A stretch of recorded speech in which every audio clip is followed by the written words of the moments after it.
Hi, this video isn't meant to shock or convince anyone. It's just an attempt to lay things out clearly, at least the way I see them. I want to explain why, for some people, it's simply over. Why hope for them isn't a realistic option anymore. If you're already familiar with the black pill, you probably won't hear anything new. Most of what I'll say has already been said, repeated, and sometimes even distorted. But I'm not really speaking to those who already know. I'm speaking to anyone curious, confused, or just trying to understand what this is really about. Now, if you're looking for a series of videos that go deeper into these topics and reference actual scientific studies, I recommend checking out the old videos from a YouTuber whose current channel is called Rehab Room. His older content, before the rebrand, goes into much more detail and cites sources directly. As for me, my goal here is simple: to present some of the core ideas behind the black pill, not to dramatize or oversimplify, just to show that despite sounding like an internet meme, a cringe and defeatist version of the already cringe red pill, the black pill is a set of reasonable ideas and scientific facts. Here are the main points I'll cover. First, we'll look at the idea that beauty is not subjective, that it is, up to a certain point, objective, measurable, recognizable, and largely agreed upon. Second, we'll see that beauty plays a major role in sexual selection. Beauty matters a lot.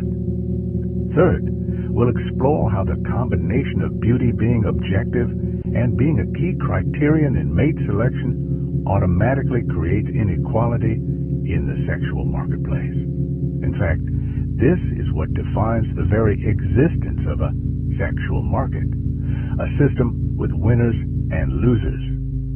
Fourth, we'll talk about how women are naturally more selective than men.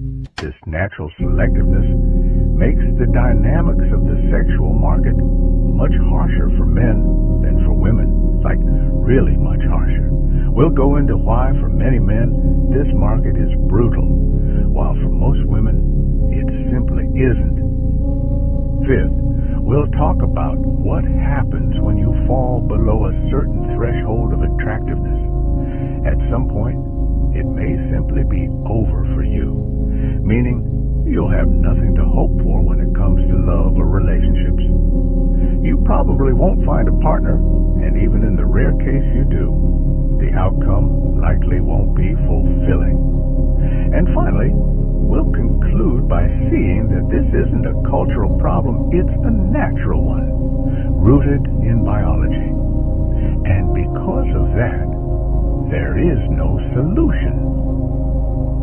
Part 1, beauty is not subjective. You often hear that beauty is subjective, that it's all about taste, culture, or the era. But if you take a step back, you can imagine a very simple experiment. We take 100 women, a representative sample of the female population, and we ask them to sort pictures of 100 men's faces into boxes. First into 3 boxes: attractive, average, and unattractive. Then we repeat with 4, 5, 6 boxes. And we observe, do the same faces end up in the same boxes? Do some women put a guy in category 1 while others put him in category 10? Actually, no. The answers would converge. There would be small variations, but they would be minimal. Women don't think exactly the same, but they overwhelmingly think in the same direction. So no, beauty is not purely subjective. It's structured. It's predictable. It's objectifiable. Part 2, looks are the entry filter. This point is too obvious to waste too much time, so it will be quick. Today, most people meet online, and online, the first thing you see is a photo. Swipe right or left. That's it. Yes, sometimes there's a bio, but no one reads a bio unless the photo already sparked interest. And in real life, no physical attraction, nothing happens. Maybe a friendship, and that's rare, but never more. Looks are literally the first filter. Everything else only matters after you've passed that filter. There is literally a part of your brain that is supposed to, in less than a second, analyze faces only. Part 3, unequal market dynamics.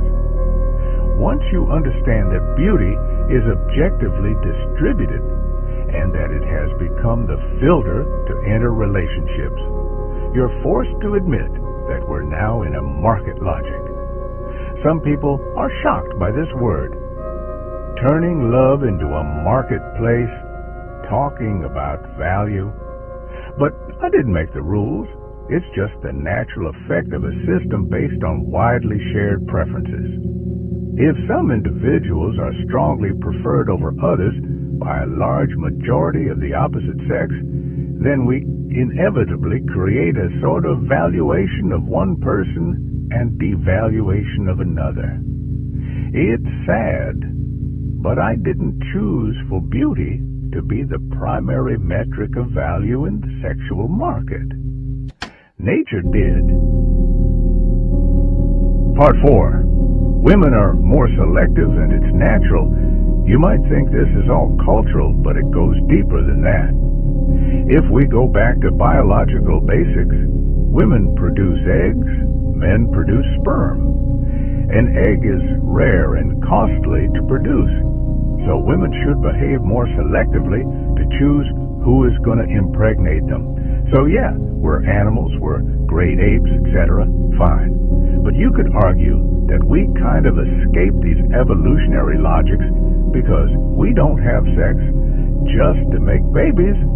In fact, most of the time, we do it for pleasure more than anything else. And the thing is, that actually has no impact on how our sexual preferences and these algorithms I'm talking about were shaped. They're the result of evolution. Even if we don't have sex solely for reproduction, the reason we feel the urge is still rooted in the evolutionary push to reproduce. It's like this. When we drink water, we don't do it because we think, I need to stay hydrated. Sure, we can do it consciously in certain cases, but most of the time, we drink simply because we feel thirsty. It's unpleasant to be thirsty, so we drink. In the same way, we have sex not because we want to reproduce, but because being with a woman and having sex feels good. So it's under that kind of regime that our deeper preferences operate. That's why there's no point in telling me that just because we no longer act exactly like chimpanzees, we've somehow escaped those deep programs that still shape our decisions. It's simply not true. Yes, it's based on evolutionary psychology hypotheses, but it's not far-fetched to imagine that we've developed mental algorithms shaped by evolution regarding something as important as mate selection. A male who produces gametes in large quantities and could theoretically impregnate 5 to 6 women a day doesn't have the same evolutionary interest as a female who, after fertilization, must wait 9 months and risks her life with each pregnancy. Evolution isn't a conscious entity guiding things. It's just the result of a process. Which genes make it to the next generation? It doesn't seem unreasonable to think that such a process, especially if the brain is also an evolved organ, would influence our preferences and sexual behaviors. Same thing with other behaviors. We can explain them pretty easily through evolutionary psychology. Take this. Imagine you're out in nature, walking around.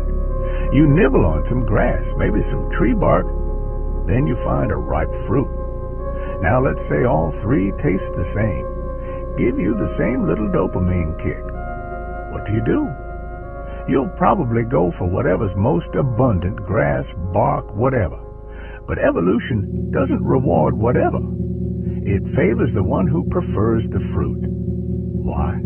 Because that fruit has way more calories, more energy, better chance of survival, and yeah, maybe that fruit also gives you a slightly bigger dopamine hit just because it's more nutritious. But that's the whole point. Your brain doesn't need to know why it wants it. It just wants it. Nature didn't give us a built-in calorie calculator. It gave us cravings. And those cravings came from what helped us survive. That's why we love sugar, because sugar was rare and it meant quick energy. But now, the environment changed way faster than our genes ever could. 90%, maybe 95% of our time on Earth, we were hunter-gatherers. Civilization is a blink. So yeah, our taste buds evolved to help us survive back then. Today, those same preferences can be hijacked. Industries give us ultra-processed food full of fat and sugar, stuff that literally doesn't exist in nature, both at the same time. Total brain hack. That's why donuts and junk food are so addictive. Try getting that many calories from fruit or nuts, you'll be chewing for hours. But anyway, the point is, evolutionary psychology isn't some complicated theory. At the surface level, it's pretty intuitive. Doesn't mean it's always true, but the basic assumptions, not that crazy. And same goes for sexual preferences. It's not random. It's probably not a coincidence that we find certain traits attractive. Evolution shaped that too. So women are naturally more selective. Even if we put 50% men and 50% women on Tinder, the bias remains. It's not about the platform. Even though platforms amplify these natural biases through algorithms, it's still just an amplification. Part 5. Past a certain level of ugliness, nothing helps. Here's where it gets hard to accept. Past a certain threshold of unattractiveness, there are no solutions, no possible compensation.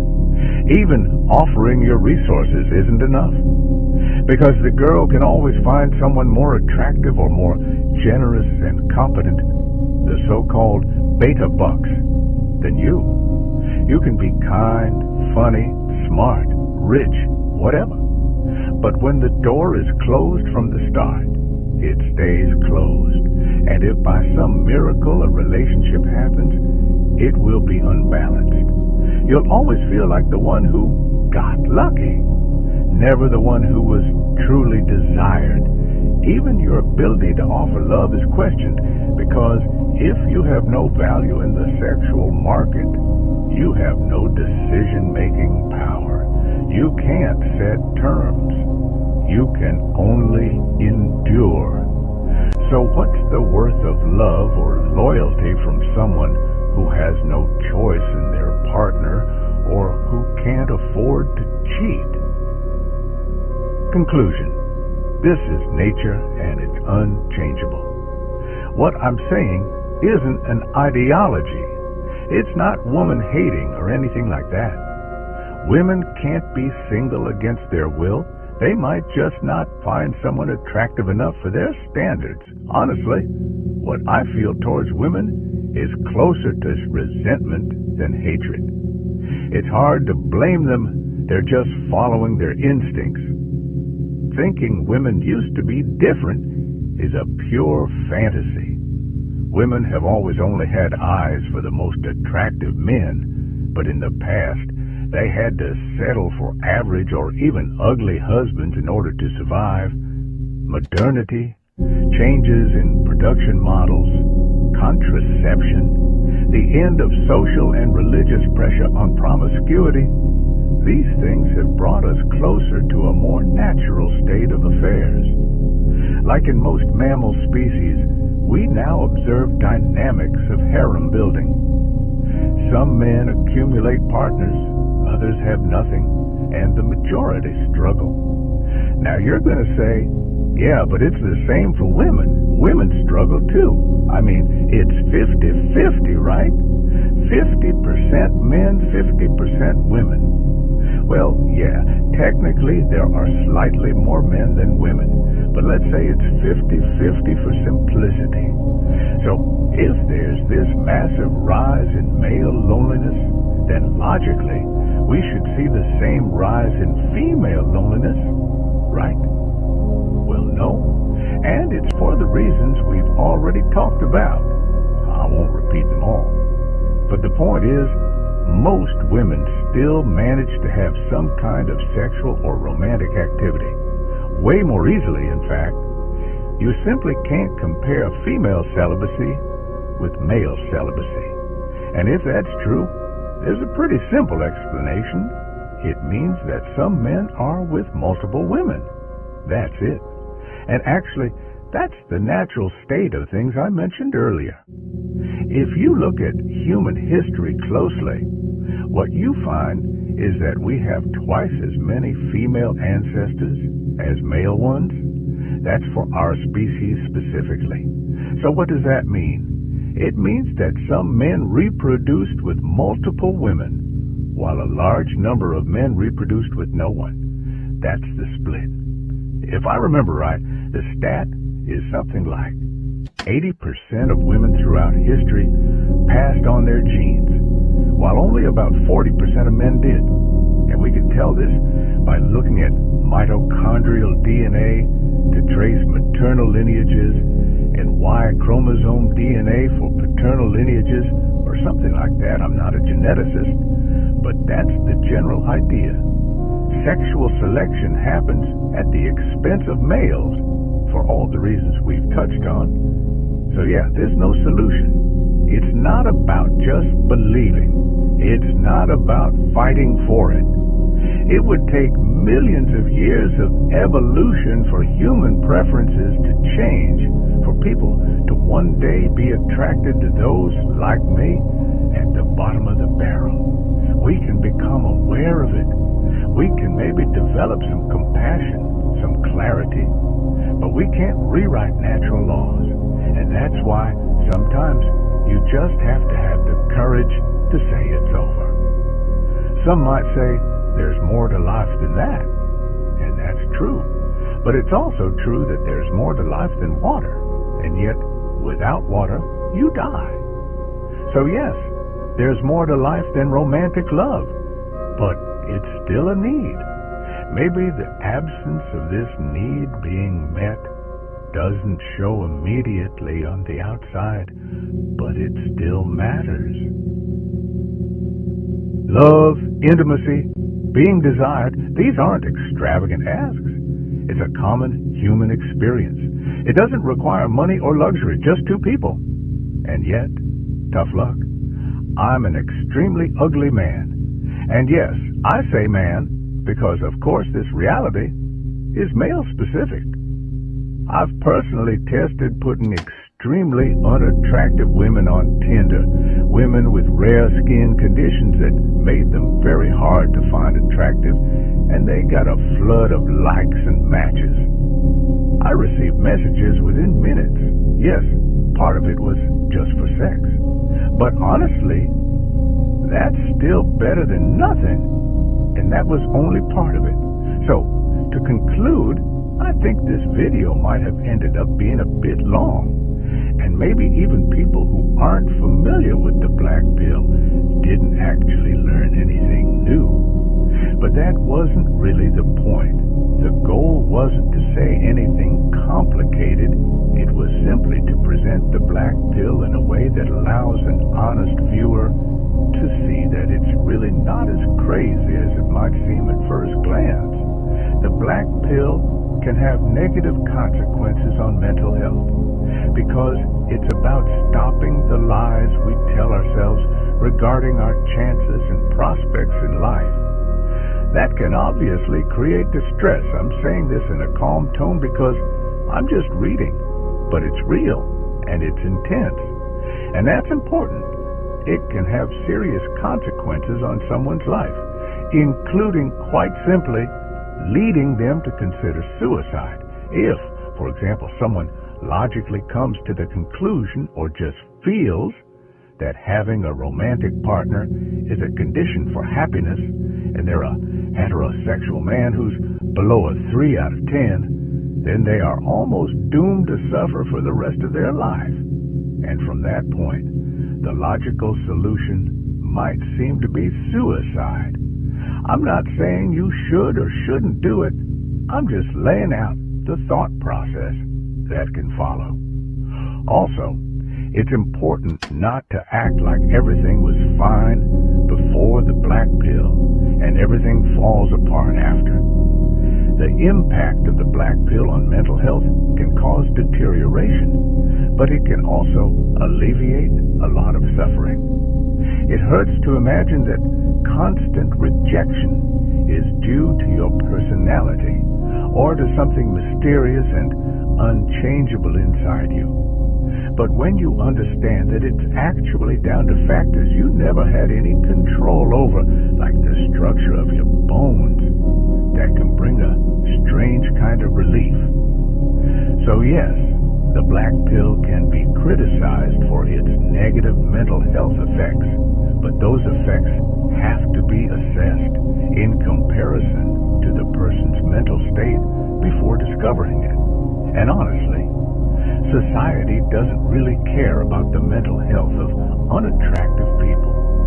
What people are much more concerned about is the potential hatred toward women that can stem from it. Because once you understand that women are naturally more selective, that they simply don't face the same situation you do, and that they are, in a sense, even if indirectly, part of the reason you're suffering, it can create resentment.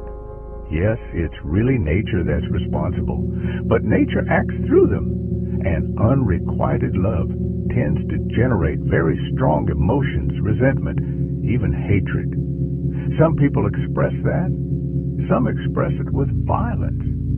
But that doesn't mean the core of the black pill itself should be dismissed. The reactions people may have to a worldview don't determine whether or not it's true. That's a completely different conversation. That's all from me. It's over, May. Saint Hamady, guide you all.